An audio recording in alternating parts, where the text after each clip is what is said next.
1. Jack is on his way to Margaret's house party. He is phoning her for directions. First, you will have some time to look at questions 1 to 5.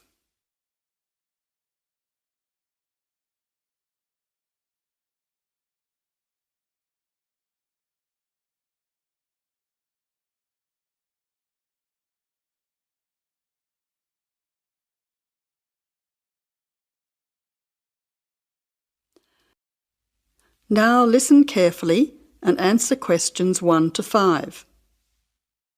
Jack has got lost on his way to Margaret's party. He is phoning her for directions.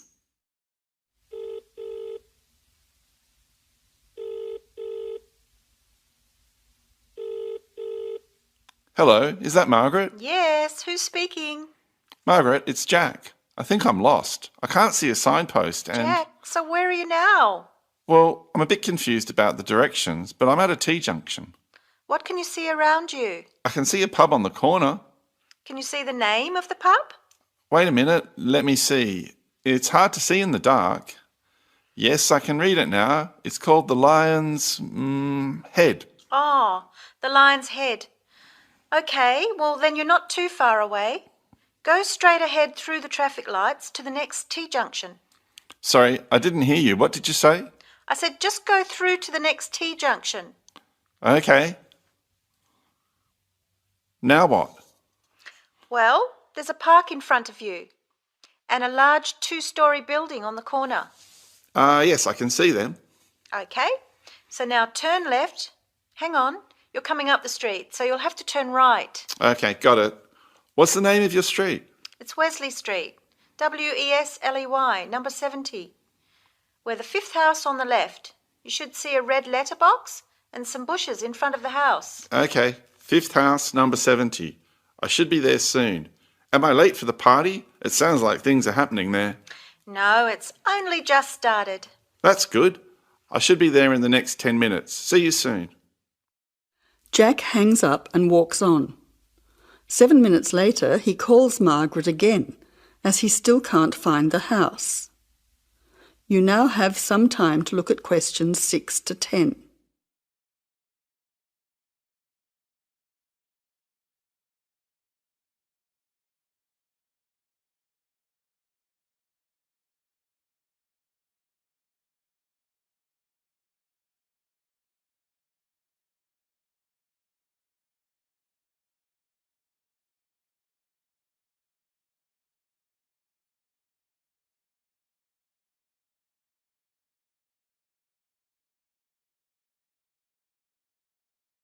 As you listen, answer questions 6 to 10.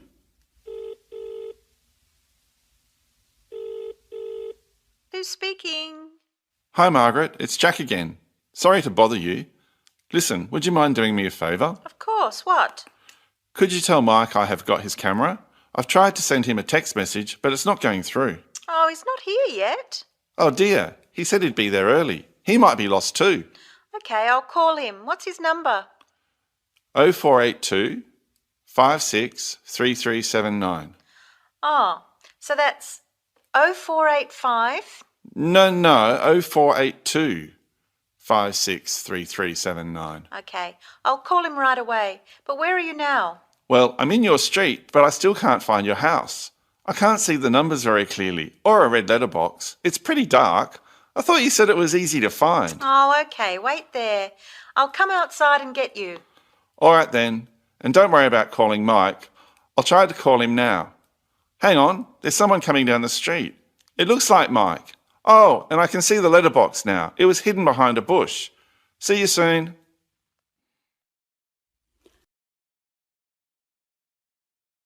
That is the end of part 1.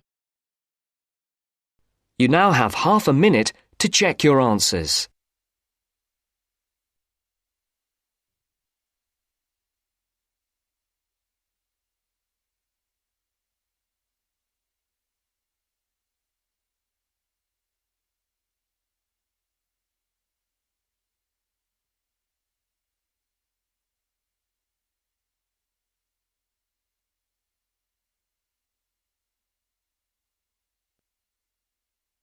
Now turns to Part 2. Part 2. You will hear a tour guide talking to her tour group. First, you will have time to look at questions 11 to 15.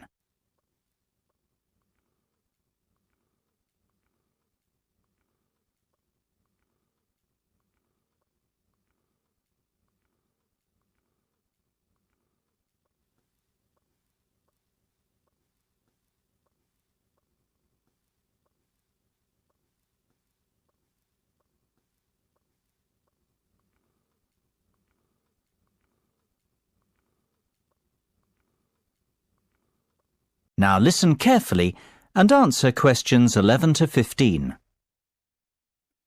Well, we certainly have a busy day ahead of us, so let's get started, shall we?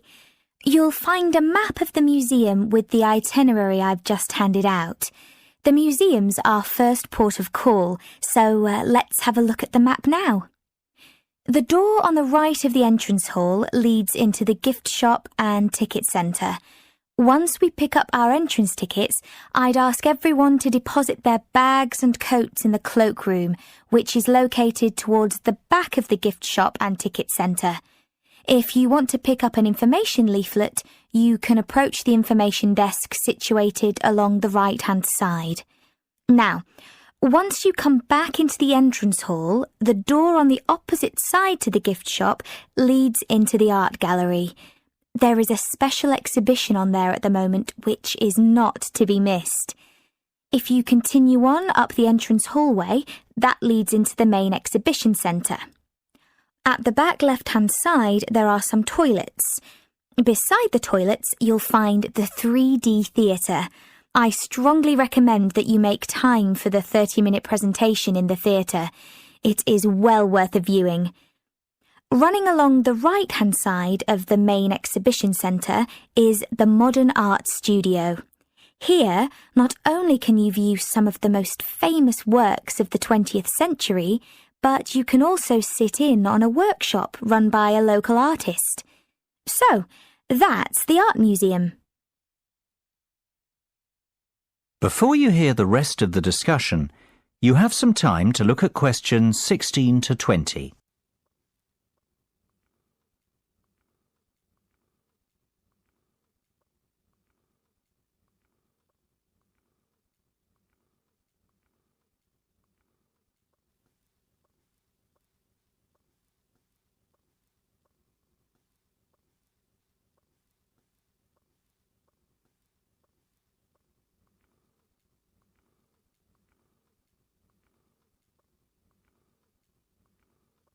Now listen and answer questions 16 to 20.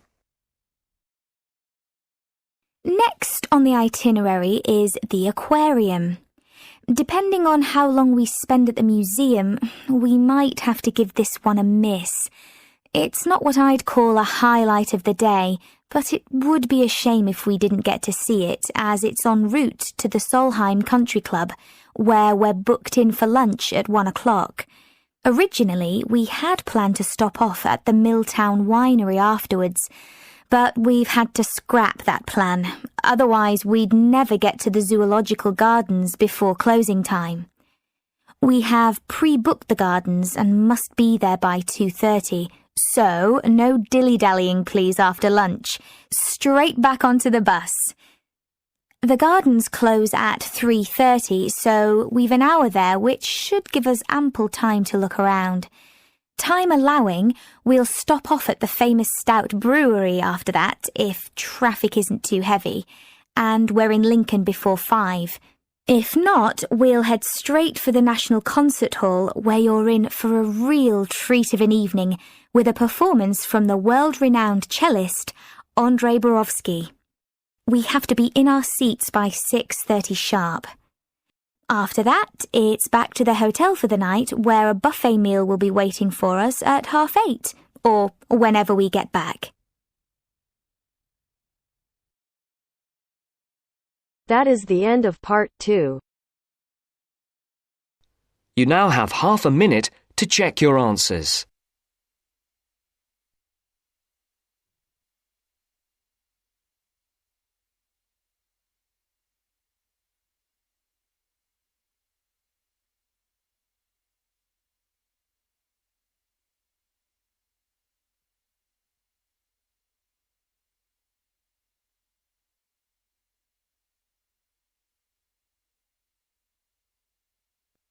Now turns to Part 3.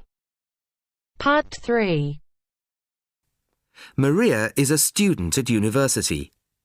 She has handed the first draft of an essay to her tutor. The tutor has read it, and now they are discussing ways the essay can be improved. First, you have some time to look at questions 21 to 25.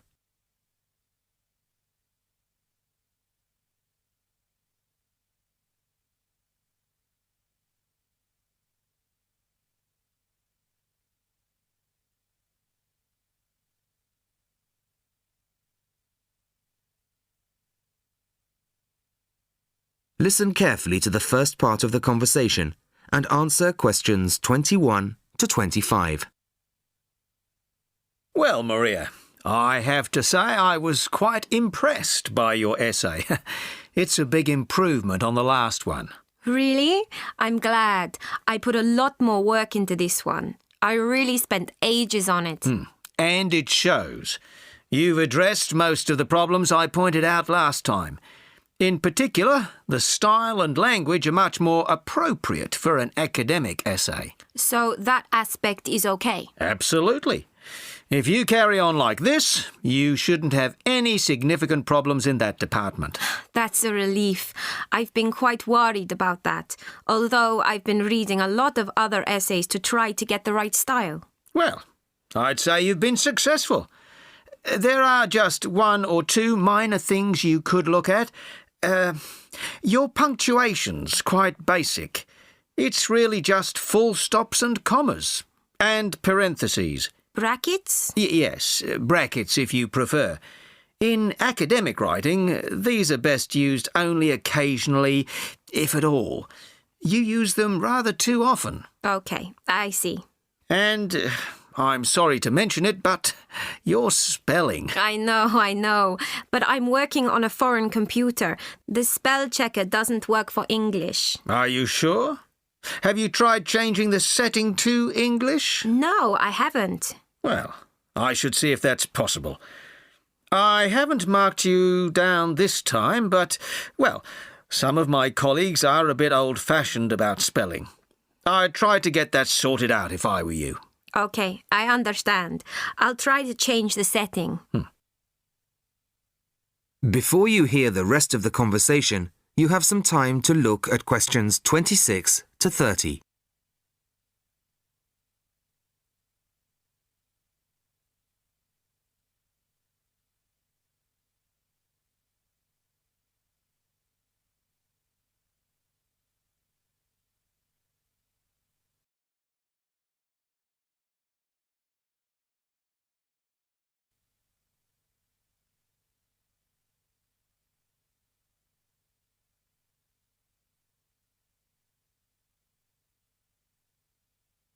Now listen and answer questions 26 to 30.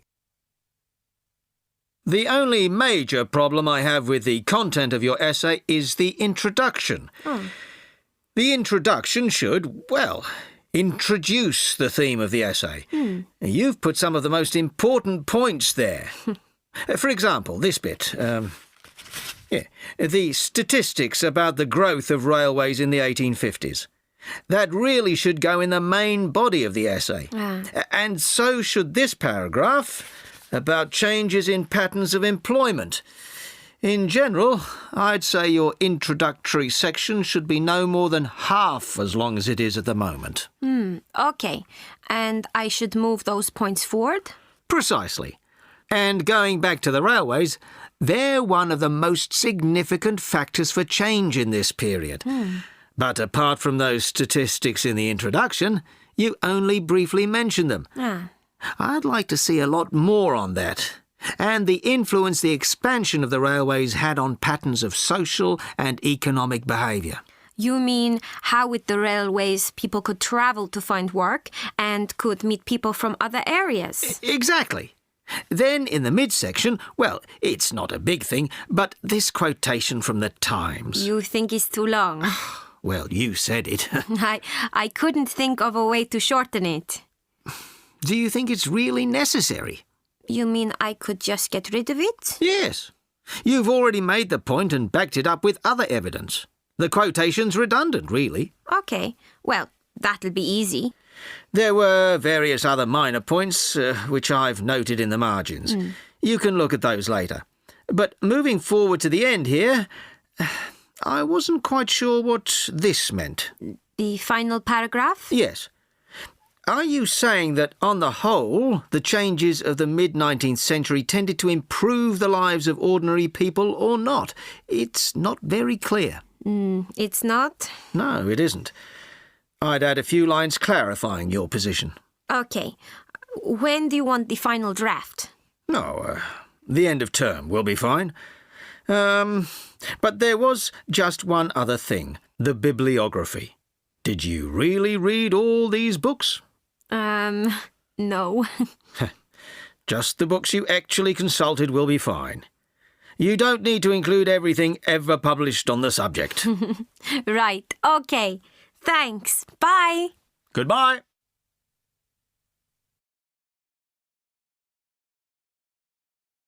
That is the end of part 3.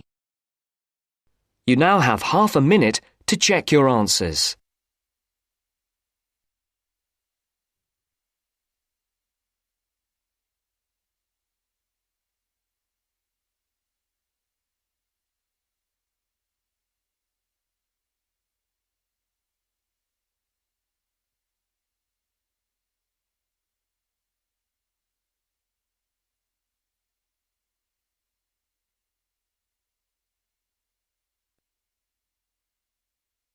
Now turns to part 4. Part 4. In this section, you'll hear an interview on IQ tests. First, you have some time to look at questions 31 to 40.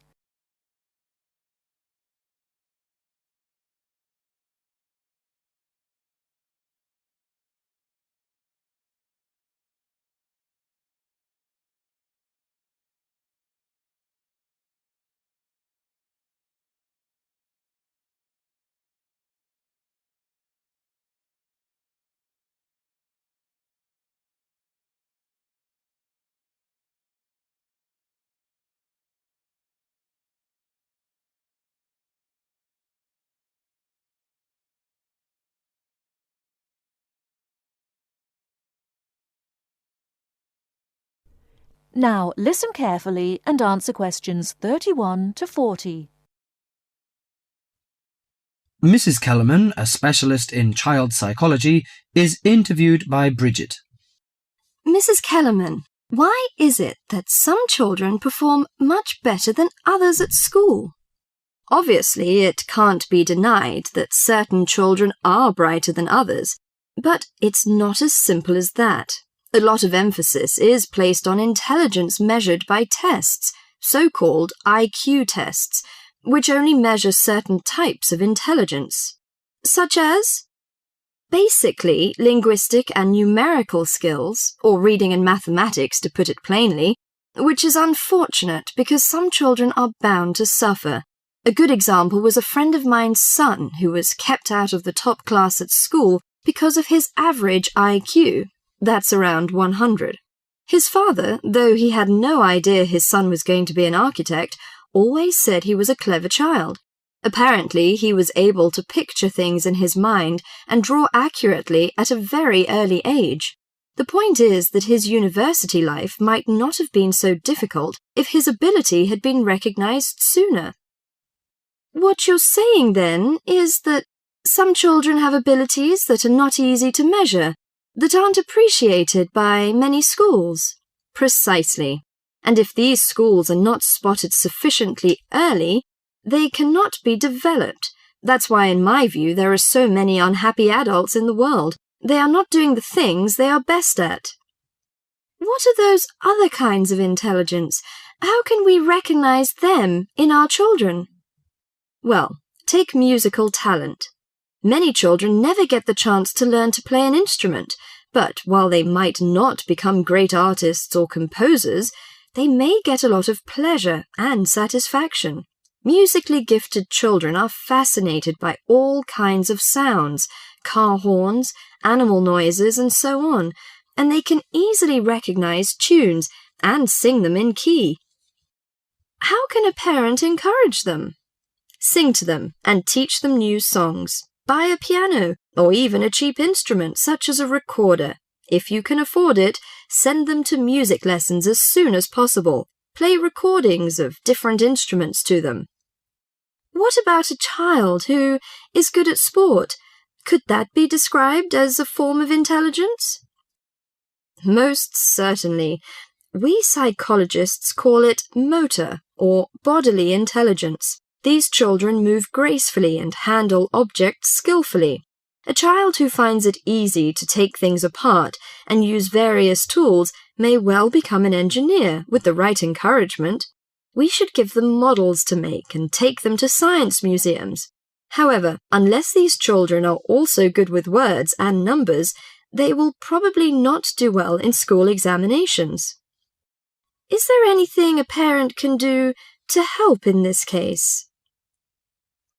Yes, it may be worth spending money on private lessons, but, hardly anyone is good at everything. In my opinion, a child should be judged on his individual talents. After all, being happy in life is putting your skills to good use, no matter what they are. That is the end of part 4. You now have half a minute to check your answers.